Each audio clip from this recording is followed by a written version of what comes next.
Hai, balik lagi di series review. Kali ini kita akan membahas film Norwegia berjudul Troll tahun 2022. Sebagai gambaran, film ini menceritakan tentang sebuah gunung yang dibom untuk penggalian. Namun tanpa sengaja mereka membangunkan makhluk legendaris troll. Hal ini merubah penggalian tambang menjadi bencana nasional. Apa yang sebenarnya terjadi? Tanpa berlama-lama, mari kita bahas. Di awal series ini, kita akan berada di pegunungan di Norwegia. Saat ini, seorang remaja perempuan bernama Nora sedang memanjat bersama ayahnya. Ayahnya bernama Tobias dan merupakan seorang petualang. Mereka sudah terbiasa sehingga bisa sampai ke puncak tanpa masalah. Ini adalah puncak troll sehingga Tobias bertanya apa Nora ingat dongengnya. Come on, I still don't believe in fairy tales. Nora bercerita kalau dahulu kala ada pernikahan troll.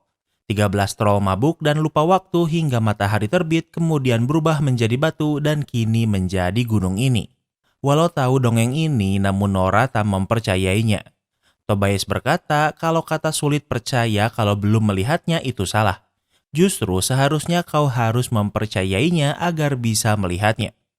Nora memikirkannya dan memperhatikan gunung. Ia bisa melihat beberapa wajah troll di sana dan membuatnya terkejut. Maju ke 20 tahun kemudian, Nora menjadi seorang paleontologi atau ilmu yang mempelajari fosil. Saat ini ia sedang menggali di sebuah lokasi yang terpencil. Setelah menggali selama 6 bulan, akhirnya Nora menemukan fosil dinosaurus. Sementara itu di tempat lain, di Gunung Dovre sedang diadakan penggalian untuk jalur kereta cepat. Terlihat kalau warga lokal berdemo karena tidak suka dengan proyek ini. Penggalian dilakukan dengan perhitungan teliti dan profesional. Untuk mempercepat penggalian, tentu penggunaan bom tidak bisa terhindarkan. Karena dilakukan oleh orang profesional, pengeboman berjalan lancar dan tidak ada korban jiwa.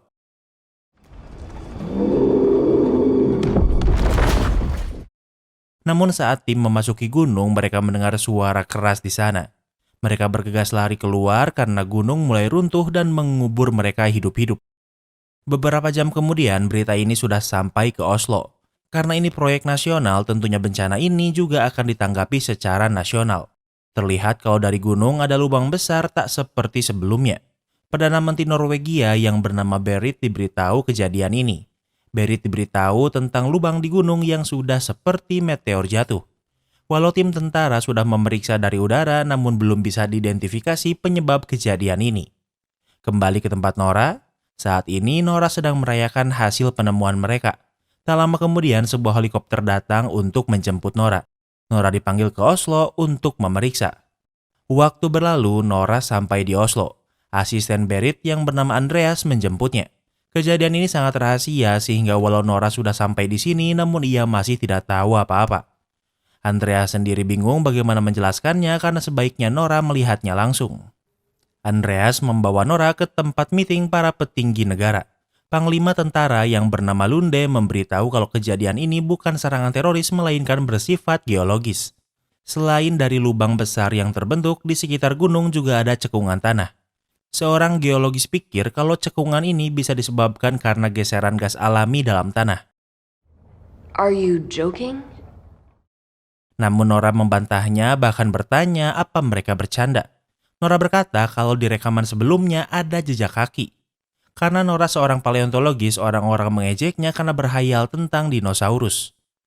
Tak lama kemudian, seorang staf bernama Sigrid datang menunjukkan rekaman demonstran di sana.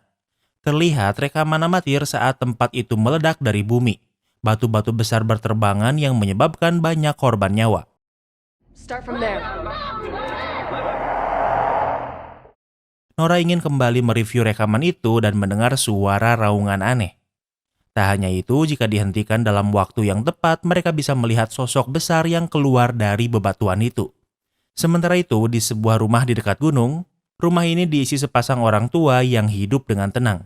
Si kakek melihat anjingnya menggonggong dengan keras dan tak tahu kenapa. Tak lama kemudian mereka bisa merasakan gempa yang membuat rumah mereka bergetar. Dengan cepat mereka bersembunyi di basement untuk berlindung. Waktu berlalu saat situasi tenang mereka keluar dari basement. Yang mereka lihat adalah setengah rumah mereka sudah hancur. Kembali ke Oslo, Nora pikir kalau ledakan ini adalah ulah monster. Namun selain ia, yang lain tak ingin menerimanya padahal buktinya sudah jelas. Nora rela menghentikan pekerjaannya mencari fosil padahal berhasil menemukannya. Namun untuk apa ia dipanggil ke sini kalau mereka tak mau mendengarkan pendapatnya?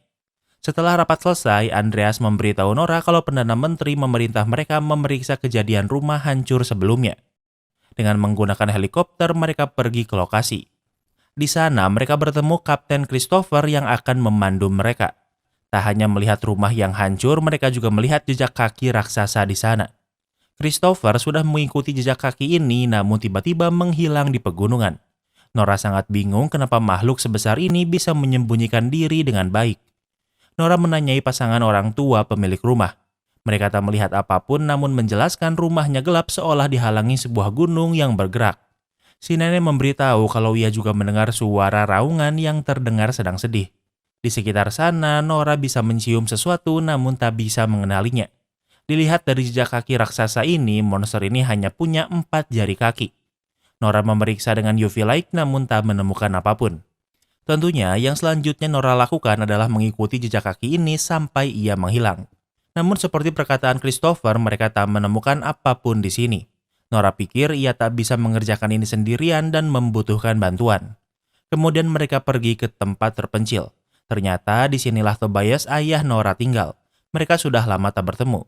Tobias adalah ahli folklore atau dongeng. Karena kepercayaannya pada troll, Tobias sering dipermalukan hingga memilih mengasingkan diri. Nora masuk ke rumah dan melihat obsesi ayahnya dengan troll yang masih ada hingga sekarang. Ada sebuah foto yang Tobias jelaskan kalau di tahun 1943 Nazi memerintah tawanan perang Rusia membangun jalur kereta di sini. Pembangunan dihentikan karena ada sesuatu di gunung yang menghentikannya. Karena sulit membuktikannya, Nazi merahasiakannya dan Tobias pikir kalau ini adalah ulah troll. Kemudian Nora memberitahu kalau hari ini ada sesuatu yang keluar dari gunung. Ia ditunjukkan video saat troll muncul dari gunung walau belum diidentifikasi sebagai troll. Nora sudah mengikuti jejak kakinya namun ia hilang begitu saja. Nora pikir ayahnya tahu gunung ini lebih baik dari siapapun. Tiba-tiba Tobias berkata kalau Norwegia punya hukuman maksimum pada orang yang melakukan kontak dengan troll hingga tahun 1840. Nora tak ingin ayahnya membicarakan troll lagi karena inilah Tobias diasingkan. Nora sendiri bahkan tidak mempercayai troll karena jika troll memang nyata, saintis akan menemukan fosil DNA-nya dari dulu. Tobias pikir ia sudah sangat dekat untuk membuktikan troll itu nyata namun pemerintah malah mengasingkannya sehingga membuatnya semakin yakin. Tobias yakin kalau semua dongeng dibuat untuk menghilangkan warisan troll. Walau begitu, Tobias ingin membantu mencari troll ini. Tobias dibawa ke lokasi terakhir jejak kaki troll berada. Ia ingin melihat lebih dekat dan menyadari kalau ada yang aneh dengan lokasi ini. Ia membuat peta sendiri dan semuanya berubah di lokasi ini. Tobias sangat menikmati berpetualang dengan Nora lagi walau Nora masih marah padanya. Walau petunjuknya sudah jelas namun Nora masih belum menerima kalau yang ia buru sekarang adalah troll. Tak lama kemudian, Nora kembali mencium bau seperti yang ia cium di dekat rumah yang hancur. Ternyata gunung di belakang mereka bukan bebatuan biasa, melainkan troll yang sedang tidur. Terlihat troll berukuran besar bangkit dari tanah sehingga dengan cepat Nora dan yang lainnya pergi dengan helikopter. Troll terlihat seperti manusia besar yang terbuat dari batu namun memiliki ekor. Tentunya Olso langsung diberitahu siaran ini sehingga kini Perdana Menteri bisa melihat kalau troll ini nyata. Kemudian Nora dan Tobias dibawa ke Oslo. Tobias memberitahu kalau makhluk itu adalah troll. Namun Nora berkata kalau ia tak tahu makhluk apa yang ia hadapi sehingga membutuhkan lebih banyak waktu untuk menganalisanya. Tobias bersikeras kalau makhluk itu adalah troll dewasa yang bangun karena pemerintah membuat jalur kereta. Namun Fred, si Menteri Pertahanan, malah membantahnya dan malah mengusir Tobias. Nora meminta waktu untuk menganalisa namun Perdana Menteri menolaknya. Resikonya terlalu tinggi sehingga ia ingin langsung membunuhnya. Nora pikir kalau fungsinya di sini berakhir. Ia masih membantah kalau makhluk ini adalah troll. Tobias berkata kalau mereka harus melihat dari sudut pandang troll apakah mereka mau ada di sini. Jika kita melawan dengan senjata, maka alam akan balik melawan. Tobias tak ingin Nora menyerah karena petualangan mereka baru akan dimulai. Kemudian Nora memohon pada Christopher untuk diikutkan ke dalam misi ini. Walau sempat ragu, namun Christopher mengizinkan Nora, Tobias, dan Andreas untuk ikut. Beberapa tentara dengan senjata berat bahkan tank datang ke lokasi di mana troll terakhir terlihat. Karena kini mereka tahu kalau troll bisa berkamuflase menjadi batu, mereka sudah bisa menganalisa di mana kemungkinan ia berada. Namun mereka akan menunggu sampai troll memunculkan diri. Tobias berkata, bayangkan di masa lalu saat troll bebas berkeliaran di sini dengan tubuh besarnya. Waktu berlalu, mereka mendengar suara dari kejauhan.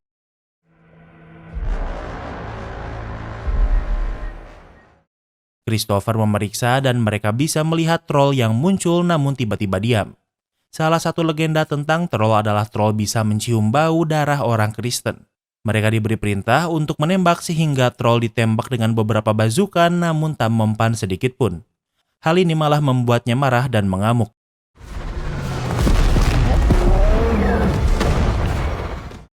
Kini tembakan tank juga dilakukan bertubi-tubi namun hasilnya masih nihil. Troll berteriak kesakitan namun ia masih hidup. Tahu kalau serangan mereka tidak efektif, yang bisa mereka lakukan sekarang adalah bertahan. Satu persatu tentara mati dan kini Nora dan yang lainnya hanya bisa bersembunyi. Salah satu tentara ada yang sedang berdoa. Tobias mengajak Nora untuk menjauhi tentara ini karena troll bisa mencium bau darah orang Kristen. Sesuai dongeng, troll menangkap tentara itu kemudian memakannya. Nora ingin segera pergi, namun Tobias sadar kalau troll ini tak pernah berniat menyakiti siapapun. Ia hanya makan orang Kristen dan karena Tobias bukan Kristen, ia menunjukkan diri kalau ia bukan ancaman. Seperti dugaannya, troll ini melihatnya namun tak membunuhnya.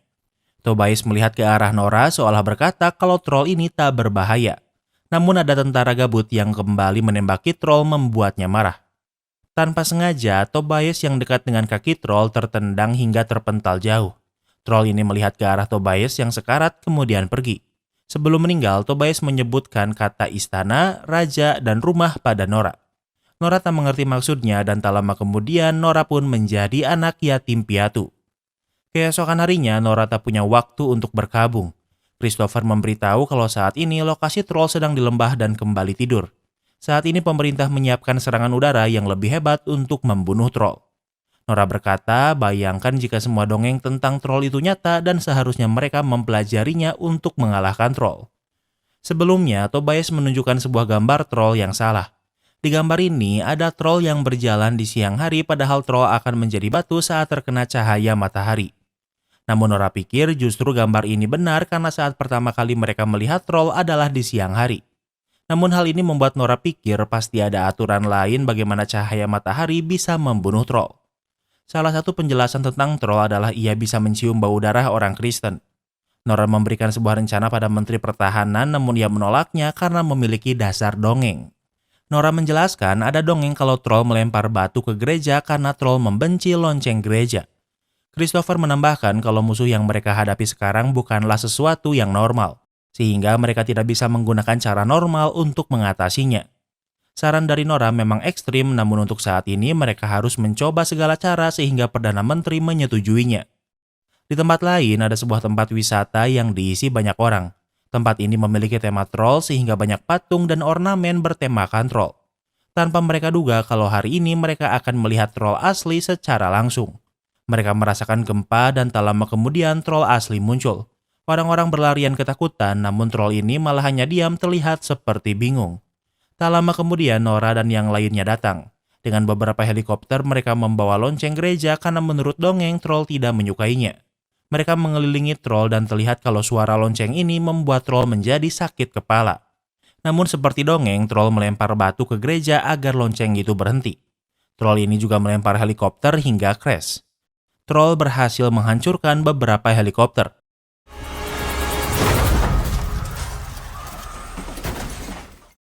Saat ada helikopter yang akan jatuh menimpa anak, troll ini menyadari dan menangkap helikopter yang jatuh. Sejauh ini, troll tidak pernah membunuh manusia selain yang menyerangnya dan orang Kristen. Walau rencana Nora terbukti berhasil, namun caranya tak efektif untuk menghentikan troll. Karena troll yang tiba-tiba muncul di tempat keramaian tentunya pasti ada yang merekamnya dan menjadi viral. Kini tak hanya Norwegia, tapi seluruh dunia tahu tentang keberadaan troll di Norwegia. Berdasarkan analisa, sepertinya troll sedang dalam perjalanan ke Oslo. Kemudian Nora menemui Perdana Menteri.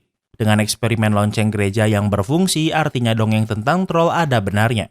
Saat ini, troll sedang ke arah Oslo yang tentunya akan menjadi ancaman besar. Nora pikir mereka harus tahu alasannya untuk memahaminya, namun waktu adalah musuh. Tugas Perdana Menteri adalah melindungi warganya dan bukan troll sehingga ia memandang troll sebagai ancaman. Perdana Menteri sudah membulatkan tekadnya kalau prioritasnya adalah untuk membunuh troll. Christopher menemui Nora kalau ia menyetujui rencana Nora, namun ia hanya bisa mengikuti perintah. Saat ini, petinggi negara sedang membahas masalah negara. Dengan tujuan Oslo, mereka punya dua pilihan. Pertama, membuat barikade namun ada ancaman troll menerobos barikade ini. Dan opsi kedua adalah mengevakuasi seluruh warga Oslo. Kemudian Perdana Menteri melakukan konferensi pers memberitahu kejadian luar biasa. Untuk melindungi warga Oslo, ia memberi arahan agar warga Oslo mengevakuasi keluar kota selagi masih ada waktu. Di tempat lain, Andreas sedang bersama Nora di dalam mobil. Nora membaca buku ayahnya namun ia tak mengerti maksudnya. Di sana, Nora sering melihat kata Sinding dan penjaga. Keeper. It could be Ricard Sinding, the Palace Lord Chamberlain. Andreas pikir mungkin maksudnya adalah Ricard Sinding yang merupakan pejabat senior istana kerajaan. Andreas yang bekerja untuk Perdana Menteri pernah bertemu beberapa kali dengan Sinding. Nora juga ingat kata terakhir ayahnya adalah rumah, raja, dan istana. Nora pikir kalau ada petunjuk di istana sehingga ia meminta Andreas untuk pergi ke istana kerajaan. Penjaga di sana langsung waspada mereka datang. Namun saat pria tua bernama Sinding muncul, mereka menurunkan senjatanya. Sinding tidak terkejut melihat Nora datang ke sini. Ternyata Sinding mengenal Tobias. Ia menghormati Tobias walau tahu Tobias membencinya. Di sana banyak lukisan tentang sejarah troll. Sinding mengajak mereka ke ruang bawah tanah istana. Ternyata di bawah istana ada sebuah gua rahasia sejak dahulu kala. Sinding menjelaskan dulu dianggap pembawa keberuntungan membangun istana di atas rumah raja lain. Alasan kenapa Tobias diasingkan karena ia hampir mengetahui tempat ini yang merupakan rahasia terbesar di Norwegia. Kemudian Sinding menunjukkan banyak tengkorak troll karena dulunya tempat ini adalah rumah raja troll. Sinding menjelaskan saat kristenisasi Norwegia, Saint Olaf menyucikan negeri dari semua yang tak sesuai dengan keyakinan Kristen. Ia tahu bahkan untuk troll tak ada yang lebih berharga daripada keluarga. Para troll dibantai di rumahnya sendiri namun dibiarkan satu anak raja troll kemudian dikurung di pegunungan Dovre. Nora sadar kenapa troll berjalan ke Oslo karena ini adalah rumahnya. Saat senter UV light Nora mengenai tulang troll, tulang itu langsung terbakar. Ia sadar kalau kelemahan troll memang cahaya matahari. Alasan kenapa troll tidak terbakar di siang hari karena ia tak terkena cahaya matahari secara langsung. Di tempat lain, troll sudah sampai di Oslo. Tank menembaki namun tak ada satupun yang efektif. Norwegia memiliki rudal super dan Perdana Menteri memberi izin untuk menggunakannya walau efek kerusakannya tak terhindarkan. Kembali ke tempat Nora, ia memiliki ide dan ingin meminjam mobil pick-up kerajaan. Ia menghubungi Christopher untuk meminta bantuan. Di saat yang sama, Andreas diberitahu Sigrid kalau Perdana Menteri akan menembakkan rudal. Nora punya ide sehingga Andreas meminta Sigrid apa ia bisa mengulur waktu. Sigrid adalah seorang hacker handal dan ia berhasil menghack akses tembakan pesawat. Hal ini membuat pesawat gagal menembakkan rudal. Di saat yang sama, Nora dan Andreas sudah siap dengan rencana mereka. Ternyata rencana Nora adalah untuk memancing troll dengan menunjukkan kepala tengkorak troll untuk menjauhkannya dari kota. Terjadi aksi kejar-kejaran antara Nora dan troll ke lokasi Christopher dan yang lainnya berada. Tanpa sengaja, Nora menjatuhkan tengkorak troll yang ia bawa. Tengkorak ini kecil yang artinya ini adalah tengkorak baby troll. Melihatnya kita bisa merasakan kalau troll ini sedih. Saat troll ini melihat kaca, ia terkejut karena memecahkannya. Ia menjatuhkan tengkorak baby troll hingga hancur dan hal ini membuatnya meraung sangat keras. Ia semakin marah dan kembali mengejar Nora. Nora terus ngebut ke lokasi Christopher berada. Ini adalah jebakan yang sudah Nora rencanakan. Troll berhasil meraih mobil Nora walau untungnya Nora berhasil keluar tepat waktu. Saat troll akan menginjak Nora, Christopher menyalakan lampu mobil yang menarik perhatian troll. Christopher menyalakan banyak lampu sinar UV besar yang membakar troll. Di saat yang sama, Menteri Pertahanan sudah menemukan kalau Sigrid yang menghack sistem. Setelah sistem normal, pesawat tempur sudah siap menembak troll namun sadar kalau di sekitar troll banyak orang. Menteri Pertahanan ingin tetap menembak sehingga Sigrid memukulnya agar diam. Akhirnya, pesawat ini tidak jadi menembak troll. Nora sadar kalau troll ini berteriak kesakitan karena UV light ini terlalu kecil untuk membunuh troll sekaligus dan malah membuatnya mati perlahan. Nora menjadi kasihan sehingga ia mencabut listrik sinar UV. Nora berteriak memohon troll ini untuk pergi ke pegunungan karena ia tak ingin membunuhnya. Troll ini hanya diam dan sepertinya mengerti maksud Nora. Namun ia terlambat karena matahari telah terbit. Cahaya UV langsung dari matahari bisa membunuh troll dengan seketika. Pada akhirnya, troll mati atau berubah menjadi batu di hadapan Nora. Setidaknya, Oslo tidak hancur dan tidak banyak korban nyawa yang jatuh. Dan dengan begitu, film ini pun berakhir. Kini kita masuk ke sesi rating. Yang pertama adalah tema. Mimin selalu suka film yang bertemakan mitologi kayak gini.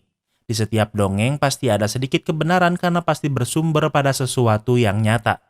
Di sini pun trollnya tidak dianggap jahat, hanya makhluk besar yang ingin pulang ke rumah yang sekarang sudah menjadi kota besar diisi banyak semut.